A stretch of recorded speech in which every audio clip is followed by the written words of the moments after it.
નમસ્કાર ગુજરાત વાસીઓ, આપ સર્વેનું સ્વાગત છે આપણી ચેનલમાં। આજે તારીખ થઈ છે 4 ઓગસ્ટ અને વાર થયો છે સોમવાર। આજના તાજા હવામાન સમાચાર જાણીશું અને જાણીશું કે છેલ્લા 24 કલાકમાં ગુજરાતમાં ઘણા વિસ્તારોમાં વરસાદ નોંધાયો છે અને નવા નક્ષત્રના બેસણા સાથે જ ધોધમાર વરસાદ ગુજરાતમાં ઘણા વિસ્તારોમાં પડી ચૂક્યો છે। તેમજ આગામી કલાકોમાં પણ ગુજરાતમાં સારા એવી વરસાદની આગાહી કરી દેવામાં આવી ગઈ છે। તો આજના વિડીયોમાં આપણે જાણીશું કે છેલ્લા 24 કલાકમાં ક્યાં કેટલો વરસાદ પડ્યો, તેમજ અંબાલાલ પટેલની નવી નક્કોર આગાહી જાણીશું। તેમજ જાણીશું કે કયા વિસ્તારોમાં હજુ પણ ભારે વરસાદ નહીં પરંતુ સામાન્ય વરસાદની સંભાવનાઓ આપવામાં આવી છે। તો વિડીયોની શરૂઆત કરતા પહેલાં તમે અમારો વિડીયો કયા વિસ્તારમાંથી જોઈ રહ્યા છો તે અમને જણાવવાનું ભૂલશો નહીં।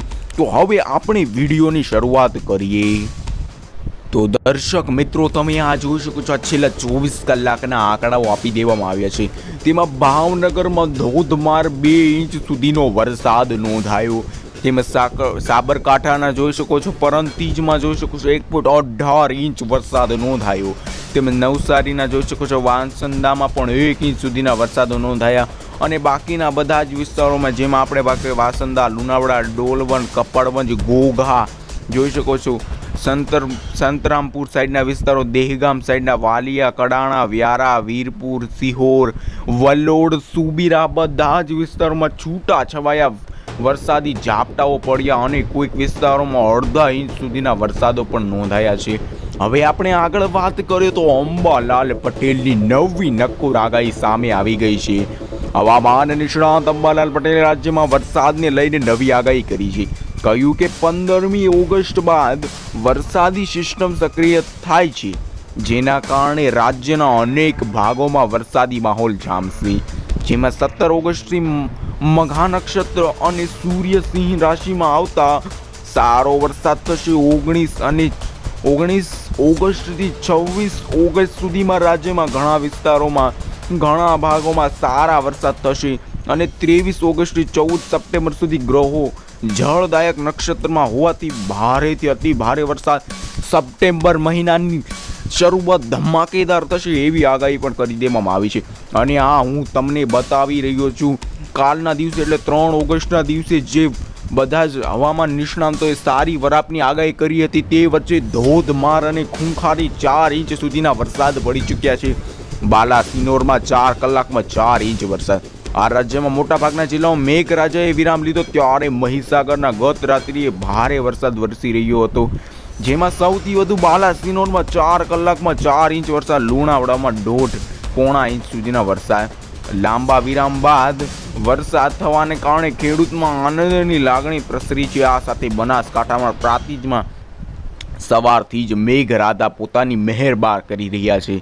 પ્રાંતિજમાં 2 કલાકમાં 1.25 ઇંચ સુધીના વરસાદો નોંધાયા। હવે મિત્રો આપણે જોઈએ કે વાઇન્ડીનું વેધર મોડલ શું બતાવી રહ્યું છે। તો દર્શક મિત્રો, તમે આ જોઈ શકો છો, હું તમને વાઇન્ડીનું વેધર મોડલ બતાવી રહ્યો છું।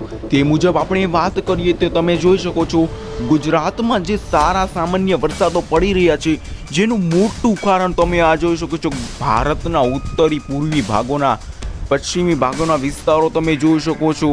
તેમાં નાની જોઈ શકો છો 1, 2 અને 3 નાની સિસ્ટમો બનવાના કારણે ગુજરાતમાં એની અસર જોવા મળી રહી છે અને કોઈક વિસ્તારોમાં આની અસર ખૂબ જ જોવા મળી છે। તેમજ આપણે વાત કરીએ તો આજે ઉત્તરી ભાગોથી જે શિમલાના વિસ્તારોથી લઈ જોઈ શકો છો બંગાળની ખાડી એટલે કે ઉત્તર પ્રદેશથી લઈ બંગાળની ખાડી સુધી આ મોટું ટ્રફ સર્જાયું છે। આ ટ્રફના કારણે ગુજરાત તેમજ ભારતના અન્ય વિસ્તારોમાં પણ સામાન્ય વરસાદી ઝાપટાઓની શરૂઆત થઈ ગઈ છે અને ઉત્તરી ભારતના ઘણા વિસ્તારોમાં તો ધોધમાર અતિ ભયંકર વરસાદો શરૂ થઈ ગયા છે। પરંતુ આપણે ગુજરાતની વાત કરીએ તો જોઈ શકો છો આજે બપોર બાદ ઘણા વિસ્તારોમાં સારા એવા વરસાદ થઈ શકે છે અને સામાન્ય એવા વરસાદ જોવા મળી શકે છે। જેમ આપણે વધુમાં વાત કરીએ તો તમે જોઈ શકો છો, આપણે દક્ષિણી ગુજરાતની વાત કરીએ તો વલસાડ છે, સુરત છે, ડાંગ છે, આ બધા જ વિસ્તાર, નંદુબાર છે, આ વડોદરાના ઘણા વિસ્તારો છે, આ બધા જ વિસ્તારોમાં સામાન્ય એવા વરસાદી ઝાપટાઓ પડી શકે છે અને કાલના દિવસે આપણે જોયું કે ભાવનગર જિલ્લામાં તો 2 ઇંચ સુધીનો ધોધમાર વરસાદ નોંધાયો. તો આપણે વાત કરીએ તો ભાવનગર, ઉના, પોરબંદર, ઓખા, જૂનાગઢ આ જે દરિયાકાંઠાની વધુ નજીક પડતા વિસ્તારો છે જ્યાં વરસાદી ઝાપટાઓ જોવા મળી શકે છે.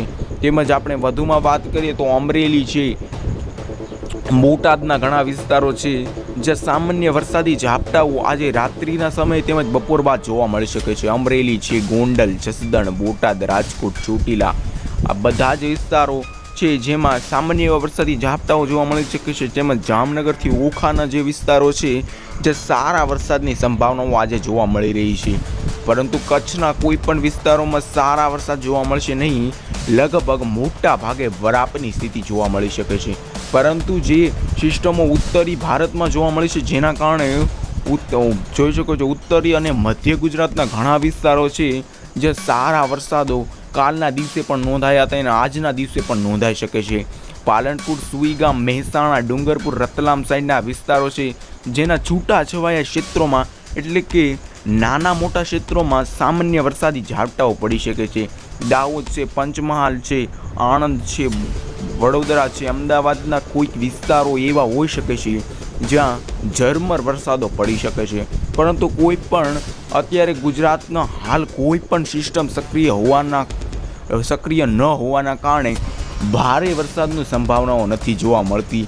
પરંતુ જે ઉત્તરી ભારતમાં સિસ્ટમો સર્જાણી છે, ટ્રફ મોટું સર્જાણું છે જેના કારણે તેની અસરોનો અમુક ટકા ભાગ ગુજરાતના વિસ્તારોમાં જોવા મળી રહ્યો છે. જેના કારણે ગુજરાતના ઘણા વિસ્તારોમાં સામાન્ય વરસાદી ઝાપટાઓ પડી શકે છે અને કોઈક એવા વિસ્તારો હોઈ શકે છે જેમાં આપણે મધ્ય ગુજરાતના વિસ્તારોને લઈએ તો મધ્ય ગુજરાતના કોઈક એવા વિસ્તારો હોઈ શકે છે જ્યાં ભારે વરસાદ પણ પડી શકે છે. જેમ કે કાલે જોયું કે બાલાસિનોરમાં 4 કલાકમાં 4 ઇંચ વરસાદ પડી ચૂક્યો હતો.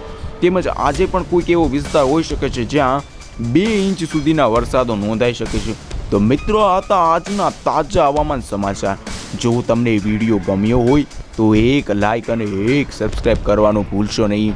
ધન્યવાદ.